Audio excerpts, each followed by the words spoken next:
एक बार फिर से आरवी कोचिंग क्लासेस में आपका हार्दिक अभिनंदन है। स्वस्थ होंगे, मस्त होंगे, यही आशा मैं करता हूं। देखिए चैप्टर नंबर अपना चल रहा था 3.1 व्यू मैट्रिक्स। अब देखिए इसमें क्वेश्चन नंबर 7 दिया गया है कि आपको समीकरण दिया गया है ये वाला और इक्वल में आपको ये मैट्रिक्स दी गई है। सबसे पहले तो ये चेकआउट कीजिए कि इन दोनों मैट्रिक्सों की जो कोटि है वो समान है या नहीं है। उसके बाद इसको हल कीजिए। तो ये a11 है, a12 है, ये 21 है, ये a22 है। तो यानी ये 2/2 का मैट्रिक्स है। दो पंक्ति और दो स्तंभ है इसमें, और ये भी 2/2 का मैट्रिक्स है। तो ये बात तो यहाँ पर क्लियर होगी। अब देखिए अपन इसका हल निकालेंगे। तो सबसे पहले अपन क्या करेंगे, जो हमें दिया गया वो वैल्यू लिखेंगे। तो दिया हुआ क्या है a माइनस बी, तो अपन लिख देंगे दिया हुआ a minus B 2ac plus C 2a minus B, फिर इसमें क्या दिया है 3c प्लस डी ब्रैकेट बंद। फिर देखिए वैल्यू क्या दी गई है -1 5 0 और 13। अब देखिए 2/2 का मैट्रिक्स है ये, और ये भी 2/2 का मैट्रिक्स है। तो कहने का मतलब इसके संगत अवयवों की क्या करेंगे अपन, तुलना। अब देखिए इसका संगत अवयव, इसका संगत अवयव, ये एक दूसरे के क्या संगत है ना। ये a11 है, ये भी a11 है, ये संगत अवयव है। तो संगत अवयवों की क्या करेंगे अपन, तुलना। तो लिखेंगे दोनों तरफ अवयव में संगत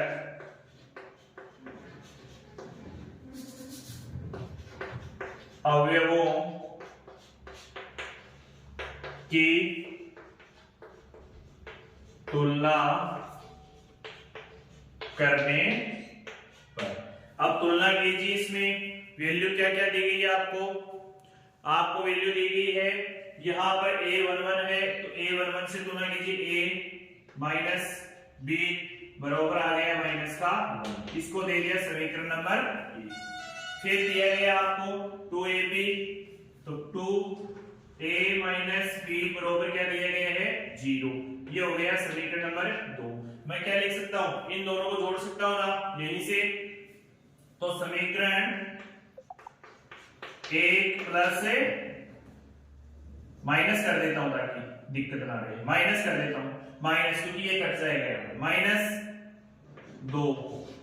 तो देखिए कीजिए समीकरण 1 -2, यानी यहां पर क्या लग जाएगा माइनस और यहां पर क्या लग जाएगा प्लस। ठीक है, अब इसको हल कीजिए। मैं समीकरणों को कर रहा हूं डायरेक्ट यहां कर देता हूं। यहां लिख दूंगा समीकरण 1 - 2।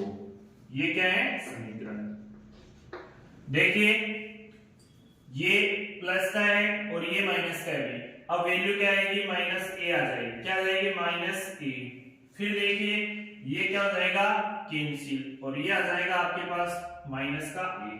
तो -1 से ये -1 कट जाएगा, तो a बराबर क्या आ जाएगा 1। a बराबर क्या आ जाएगा आपके पास 1 आ जाएगा। अब देखिए इसी प्रकार से तीसरा समीकरण हो गया 2ac प्लस c आ जाएगा। 2ac प्लस c बराबर क्या आ गया 5, समीकरण नंबर 3। फिर देखिए ये इसके बराबर है, तो लिख सकते हो 3c प्लस d बराबर क्या आ गया 13। ये आ गया आपके पास 4 समीकरण। अब देखिए a की वैल्यू आपने निकाल ली है, तो a की वैल्यू कहां रख दोगे, समीकरण नंबर 3 में रख दोगे, तो c का मान आ जाएगा। a का मान समीकरण 3 में रखने पर रखिए 2 1 मल्टीप्लाई में प्लस से c बराबर क्या रहेगा 5।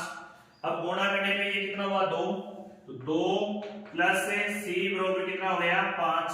अब क्या c यही रहेगा और पक्षांतरण कर देंगे अपन 2 का, तो वैल्यू क्या आ जाएगी अपने पास c बराबर 5 - 2, यानी c की जो वैल्यू है वो कितनी आ जाएगी 3। तो 3 आ गया इसका मान 3। फिर देखिए इस 3 को अपन क्या रखेंगे समीकरण नंबर 4 में रखेंगे। c का मान समीकरण 4 में रखने पर, रखिए 4 में रखोगे तो क्या आएगा 3 गुणा 3 प्लस डी बराबर क्या है 13, क्योंकि सी का मान कितना आया था अपना 3 आया था, 3 मैंने यहाँ रख दिया, सी किस गए 3 को 3 से गुणा करते हो तो 9, तो क्या आ जाएगा 9 प्लस डी बराबर क्या आ जाएगा 13, तो डी बराबर 13 माइनस से 9, कितना बचेगा डी का मान 4, कितना बचेगा डी का मान 4 आ जाएगा, ये आ गया डी का मान। तो इस प्रकार से ए का मान आपके पास 1 आ गया प्लस का, सी का मान आ गया आपके पास 3 और डी का मान आ गया। अब बचा किसका मान है आपके पास, बी की वैल्यू बची है, तो अब आप बी की वैल्यू निकाल लीजिए, यानी बी की वैल्यू किससे निकालोगे, समीकरण 1 से निकालोगे। तो समीकरण 1 क्या है, a माइनस बी माइनस 1 है ना, तो यहां लिखिए समीकरण 1 में a का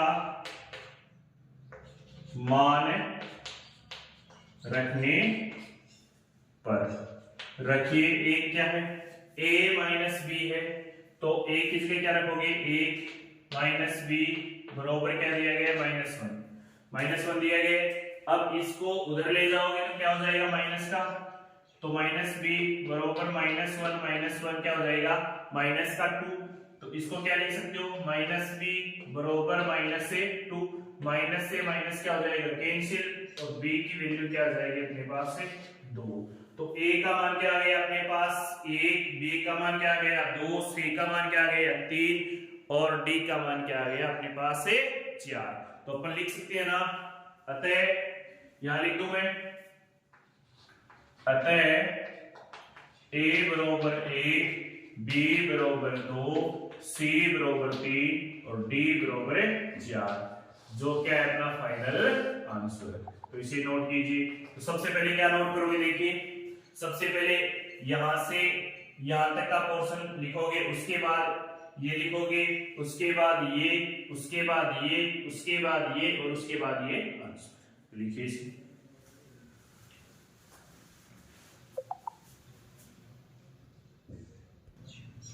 देखिए दोस्तों ऑब्जेक्टिव क्वेश्चन है, इसमें आपको a बराबर क्या दिया गया है aij मैट्रिक्स दिया गया m इंटू n, लेकिन यहाँ पर एक शब्द दिया गया है कि एक वर्ग आव्यूह। तो देखिए वर्ग आव्यूह कौन सा होता है, उसकी डेफिनेशन आपको याद होनी चाहिए।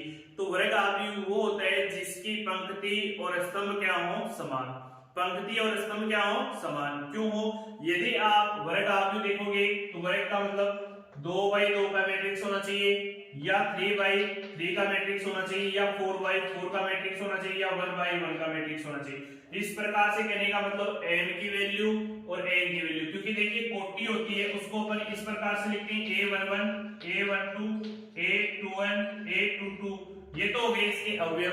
अब अपन के पास i की वैल्यू कितनी है, m की वैल्यू कितनी है और n की वैल्यू कितनी है, यहाँ पर 2 गुणा 2 ही तो है।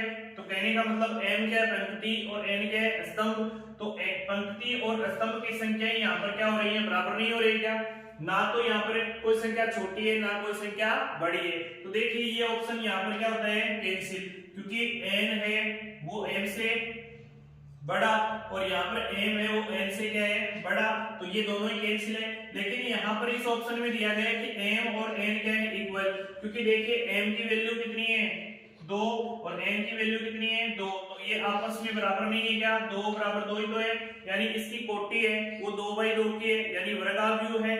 और यहाँ पर अवयव कितने हैं इसमें 4, तो अपन कह सकते हैं ना कि इसका जो राइट आंसर है वो होगा m बराबर n। तो इसे लिख लीजिए, इस प्रकार से ये आंसर आता है इसको। तो आशा करता हूं कि ये वीडियो आपको अच्छा लगा होगा, तो इस वीडियो को ज्यादा से ज्यादा शेयर कीजिए और आरवी कोचिंग क्लासेस के चैनल को सब्सक्राइब कीजिए। जय हिंद जय भारत।